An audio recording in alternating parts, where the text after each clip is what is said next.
Aya. Đây đi. Kamaria. Wow. Ma, cái con nó udah deh.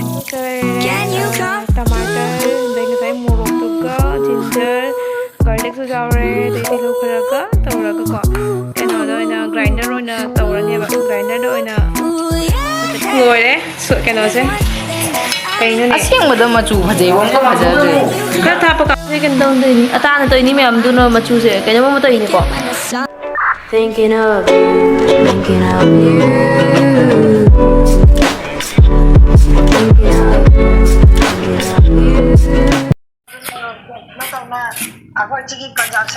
Ma'am, sumain to was a hand money user say, Akhoi Madonna Tawini. To Jenem say, Sumaina, Chamtho Patana, Chamdok Paloraga, Soiraga, they give had a Podoba. Ma'am, don't never hear on it. Utup Towi. Utup. No, I don't book over like you pida. Sada bida sagat haiba nusado ning asi nusa se myam sung sa da bida sa se sagat tan lore ai na sonda to ai gi lei chara myam se jengami ba makine lei se kan tore ba libak to loina hadi ising hebi ba matam da libak to loina sakhara ba aduna libak khara hapi ro mi ba se se ga to dagi si pambi sin ne ngak pani bo mana da gane go mana si gi kano se gane to chara hui ba yung to myam thajab re yung me to ye dekho khoi gi la akhoi mahadev yung to kasi badana puja ta wera bani amanu chang puja ta bi re amanu chang puja ta wi re mahadev ning ba ka hu ngata ni myam akhoi mahadev se rasi le bani school chappai lotion gare adagi amana jikta hawa sai meow hello to salon tum good morning do ngarang halagwagi wa wi chang do Gai thâu vẫn ngai bro. Gai thâu vẫn ngai bro.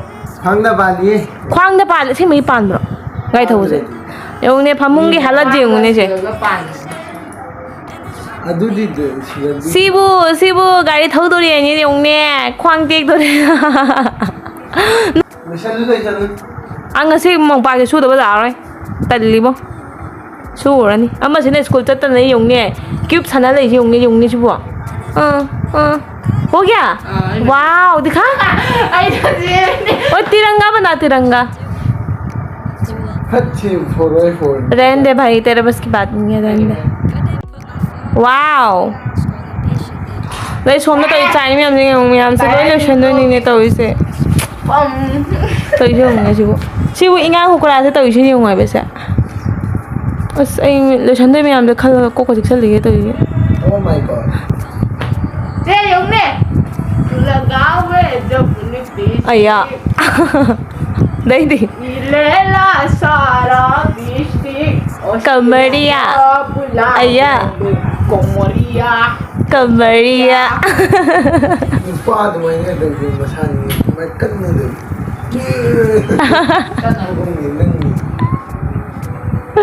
तो हजी तसी सोई vice छेंगे ने को दो पोचै ma'am जे solution द्री मखा जे दि जाम न मोट पदो फुन के राख ले दो छेंगा मिने बा लाइक सी ngasi दि फमुंगी मोपा से सिंदो के तइने लाइक सिगा सेंगबा होरे जे ए कैमरा जे कइन हंगलेबो म्याम ngasi नुसा खुसा जे युंगने काम थेना सारमने अइदिबो थबक तौबो से जाद्रे द स्वाइदा फी म्याम लेरे मसिन फी म्याम से थोइ गी सुजावरे इ सुजावरे नगी मोपा फिदक जुंग साइ मोपा फिदक तो से सुनो शोदो नि तविसे दो सारिङै से नुसा सारिङै से सुहोदो ने बको सुजाम बसे सुदो म्याम से उबद किजरे तविसे नुसा साबने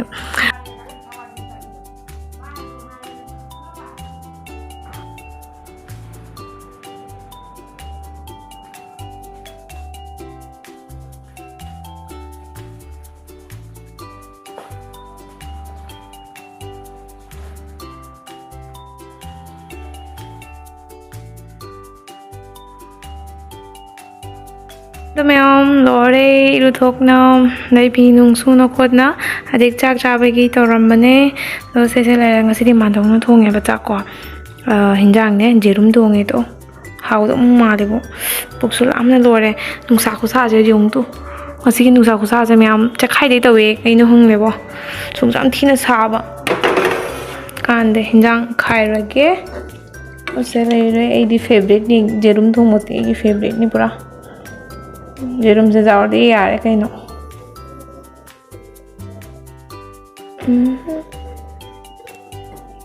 जेरुम से क्या जाओ होंगे दिया नहीं लोग दोने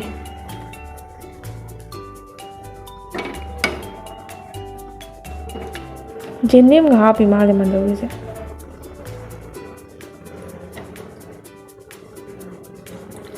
मैं कनाम चाना ड्रिप कौन ऐ हाँ ना चारा का तो डायरेक्ट उन्हें लोग उड़े का पुखम दो ना हिंजांग से मती ने ते तो उधर में आम दूना ने मैं हमने पता बखन गया ना बा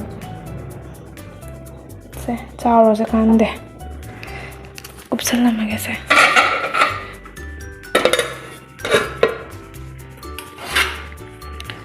चारों से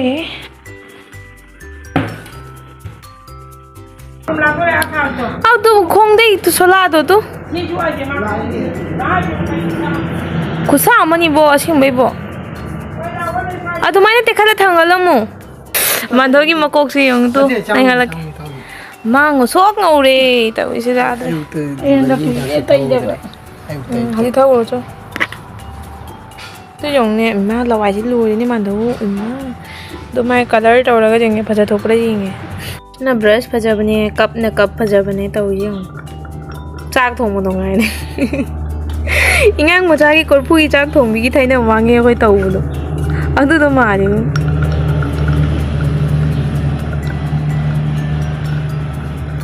मैं आवा यजिक इवनिंग की हाँ नहीं किसी के पुंजी का थोमस मांगा उड़े भी दो मैं आवा यजिक को इवनिंग की यजिक मोमो चाना में तो मैंने से इसीगा पपाया की हो गए तो इन्हें को दो फर्स्ट टाइम हो नहीं पपाया की से ना वो मल्टी चाह रहे बको गोभी की दो यजिक से हेक के तो इन्हीं से चाहिए ही वो लाम भंगा ने इन्हें का नियम बने लाम भंगा ने भंगवती भंगवनी दा हे क्या मको मैं हम आवाज़ भी से इन्हें वही के तो लगा हे कि मना अतोपे हे करे तो हे इसी से को अनी का थार पे वानी तो स्वाद में लगी रे आई ने कतंग ने असंग मुझे हे के इन तो वो ने बा तो वो कमला पंबी नहीं हूँ तो कमला पंबी से पितृ पिक ने कमला में को पाले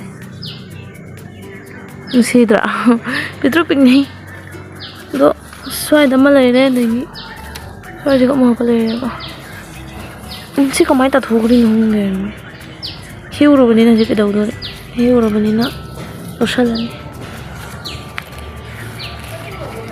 मोमो की तैयारी हो रही मैम चले आवाज़ भी देने भजना कपी रे बको थोड़े तो रगा इलाज ले तो क्या ना संगीत तो रगा समय ना पता पान ने देखिए हज़े आता ना उन्हें तो उन्हें बको मोमो से दो आता दो ये हज़े अंतर सीम ही है ना दो रगा मैम तो सिंह लगे मैम सो फर्स्ट टाइम ओरमगनी इने खंग देखो फर्स्ट टाइम ला कहीं मैम सो हाई रेकमेंड दो अखोई दी फर्स्ट टाइम होदोनी दो जेमिना से इतना हो रहे आई स्वाद पई ना दी तो करो चलो नंग काय ना आई मम्मा से कहीं दो माई मम्मा से कसुम ना ते मैम पिंपल्स मार ने हमरा चाना ने लोने ने मीट तना ने yung mama si kari mali yung nga फजबनी ना फजबन nga फजबन na layo le फजबनी da aina haibidi mi face wash tawa ida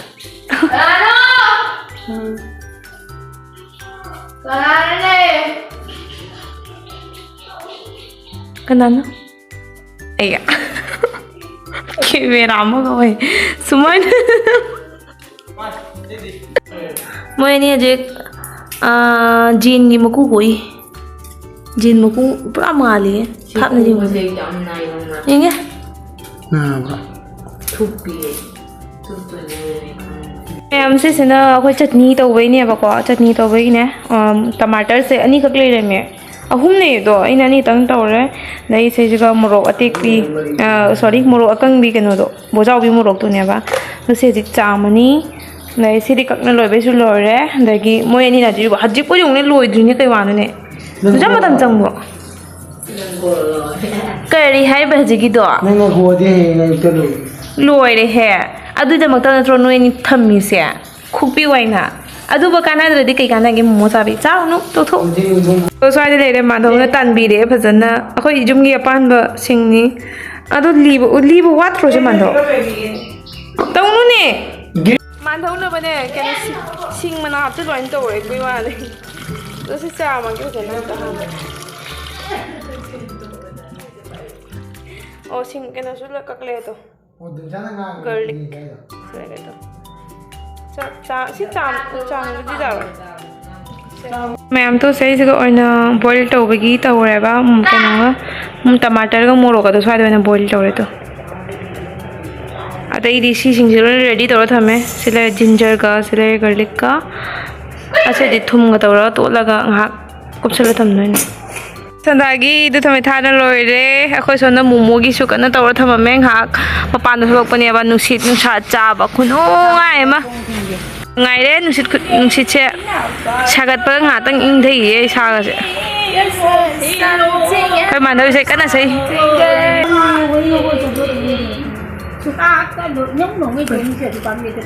ndeki keno do tilaudi ho ale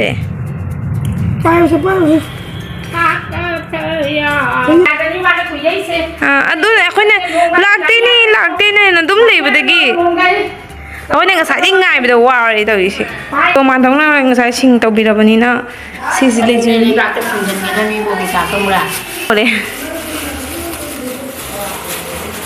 tilanga bajen tawle yet krini chanana basket tilau thama smai thami yong to basket je mot na ve na no jing ma thau ta ba tilau khara lawrani mai tilau cha chau chau ba jawni a chau ba jan tau thon ba ne a chau jan tau butter dai ngai morok to ga ginger garlic so jawre dai tilau khara ga tawra ga ko kaina do ina grinder oina tawrani ba grinder do oina chutney se semani dai gi se yong ne momo je to yong ne sibo chaka chaka law do sibo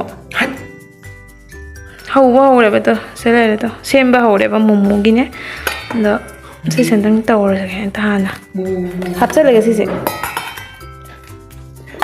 na pa siya na pa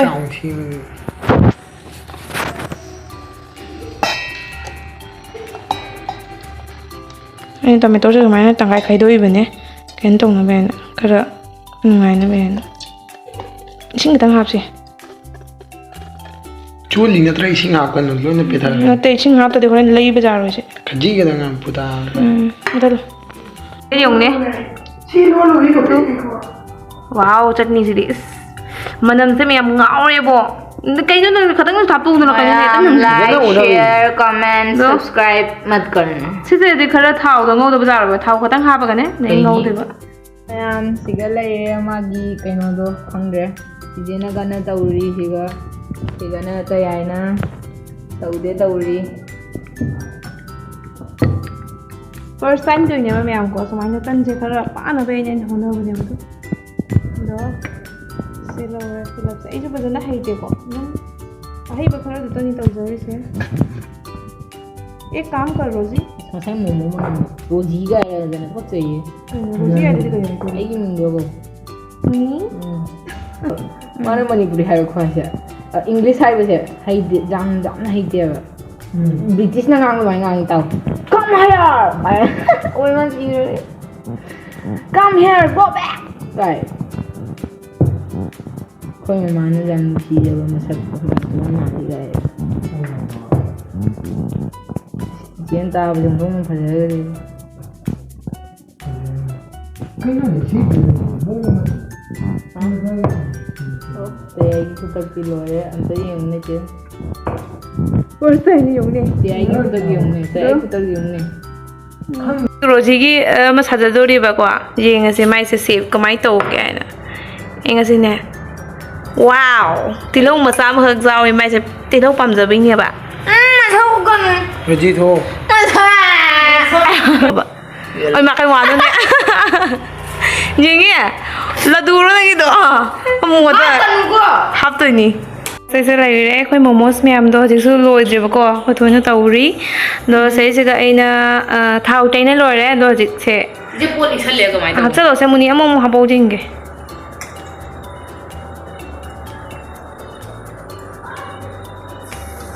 pari do se ga yam loire ana kup salum ni we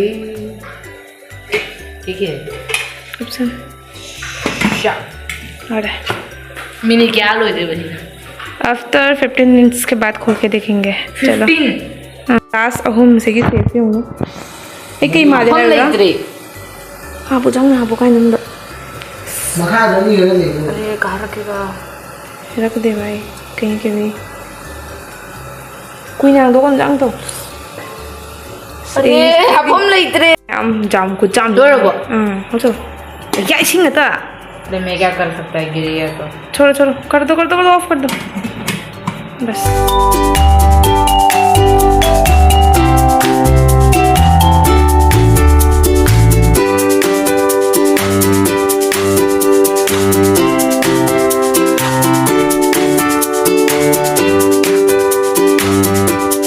तो मैं तो से था अंगांग बना तौरने बा से को तवा से की हालत लेद्रे तो मैं दमना जिंग भी रोने इग्नोर तो बियो जान सुबह अमो वो जुजी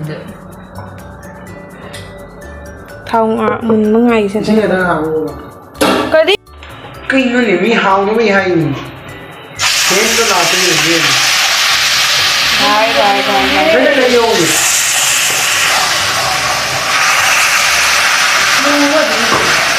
नो मी नो इधर नहीं हाय मुझे खाना तुम्हें तो मुंडो का हाई नहीं मैं अंदर गई तो भी होगा थोड़ा सा पानी लेके आ दो चलो आप इस वाले ले रखो तो वहाँ पर नहीं रंग दो चार हो नहीं ओट लो देना ओट ना ले दो मिक्स तो बजाना मिक्स तो अरे ये मोरो का तंगा आपके मुझे इंग लाई मिक्स तो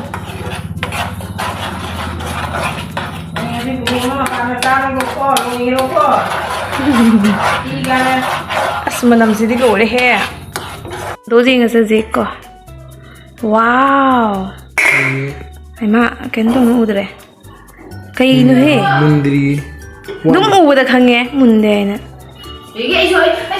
सुमाई कलर जल्दी आ ये देख पूरे नहीं wow थाव lore so keno se kai no ne असेंबदा मचू फजे वंग फजदे kar thapa ka bu dum kar maka waina ka pu हां